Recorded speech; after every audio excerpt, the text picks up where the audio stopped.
Come join me for a winter morning on the Upper East Side. We're going to start the morning off at this cozy cafe.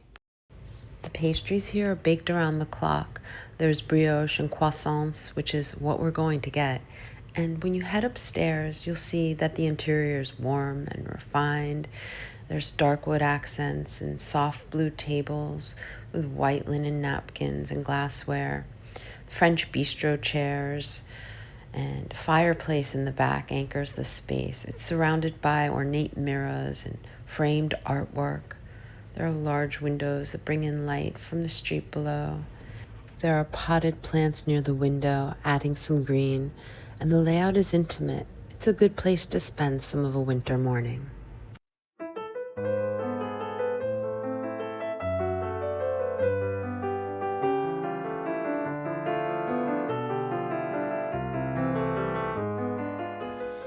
As I wait for my coffee, I think about how winter pulls me inward. It's the shorter days and how everything slows down, and the cold keeps me inside more, which gives me more space to actually hear myself think. The city is quieter too, and the usual noise feels softer. There are fewer plans and fewer reasons to rush around, and that creates this unexpected calm. Even just stepping in from the cold into a warm place like this cafe makes me pause. As my hot cappuccino and croissant are brought to the table, I just think more about how the season makes me more aware of myself. And it simplifies things. It gives me room to reflect. And at this point in my life, I appreciate that.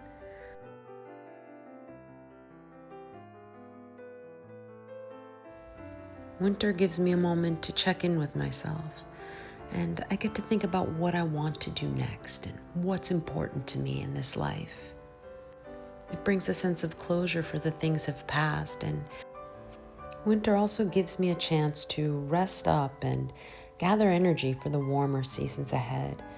And I find that all the ideas that come to me in these quiet, cold months, they're like these little sparks, the things that I notice when life slows down. I end up putting them into motion once the weather shifts, and it's the season that gives me the space to imagine. Being introspective in winter allows me to be more intentional. And then when spring arrives, and especially when summer gets hot, I feel like that reflection turns into momentum. And the warmer seasons become the time when I act on the things that I spent the winter thinking about.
I gather my coat, my scarf, my gloves, and we're gonna head downstairs and get ready to bundle up and head back outside.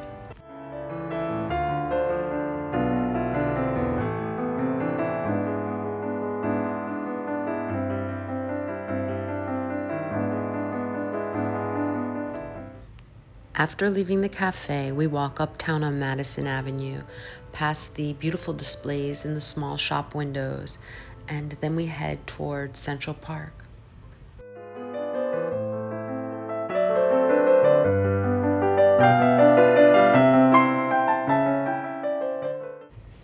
We walk past the early 20th century buildings in their Beaux-Arts and neoclassical styles. The architecture with the limestone facades and ironwork details were mostly inspired by European traditions, especially French and Italian classical design, where order and balance were the whole point.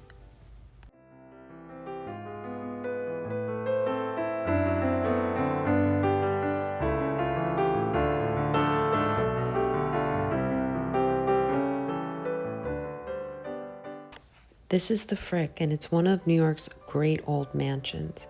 It was built in the early 1900s for Henry Frick, and it was designed in a grand, European-inspired style. From the outside, it still looks like a private estate on Fifth Avenue, elegant and set back from the street. It's a reminder of the era when this stretch of the city was lined with gilded-aged homes. As we continue our walk north on Fifth Avenue, Central Park to our left feels almost like a moving painting beside us.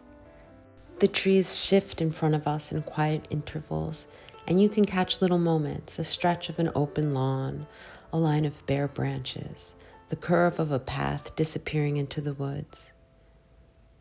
From this sidewalk, the park sits slightly below the street level, so you're looking into it in the way you'd look into a garden. And even in winter, there's a softness to it.